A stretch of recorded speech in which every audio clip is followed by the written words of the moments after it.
Wow, this one, I tell you, I was stunned when I saw it. Jamaica has lost the physical presence, but we'll get to that after we speak about this one. 25,000 teachers will be getting, let's go back to the slide, 25,000 teachers to get tablets today.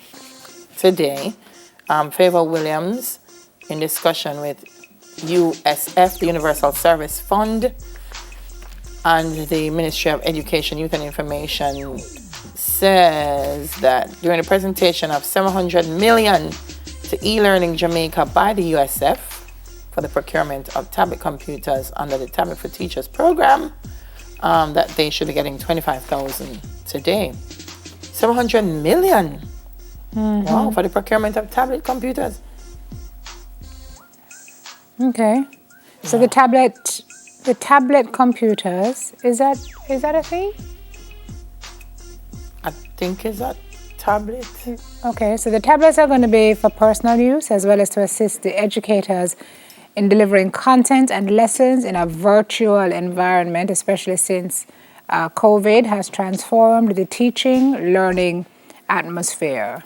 The government, according to the Minister of Science, Energy and Technology, is strengthening efforts to equip teachers and students with digital skills, which will foster innovation. And she added that the program is integral as COVID-19 has shifted the teaching and learning experience and has pushed more teaching and learning exercises online. She argued that access to the internet should be a right of all Jamaicans in much the same way as other utilities such as water and electricity are delivered to homes. Yeah. So that's it. That's good. That's a great step. It's a great step. Is it all the teachers who will be getting tablets? I hope so. I mean, 25,000. I've already flogged the horse. I don't need to flog the horse again. Meaning, it would have been nice if they were able to have had this prior to where we are now. But we past it. So, moving on. I listened to, speaking about the learning, the e-learning, I listened to a voice note yesterday from a parent who was at her wit's end because, as she said on the voice note, she can't read. She can't read. And she says they keep sending the work and nobody, and she said, and then I said the child is slow. She's not getting better because there's nobody at home to help her, and nobody's even reaching out to say, how can we assist you with her, because we know that you can't read and that she is behind.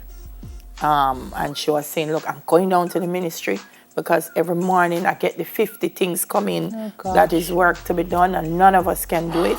So I don't know if there is someone, maybe Gordon, you can do this, Gordon Swaby, who can create a platform for children who may not be as quick as the others, or who may need that additional support that the parent can't give, isn't able to give. I want to tell you, say, even the parents who can read and are fully functional, fully literate, are having issues teaching some of this content, this new kind of content to the children. So it's a real, that must be a tough. She was saying, you guys are inconsiderate. And I could feel. Yeah, man, that's angst.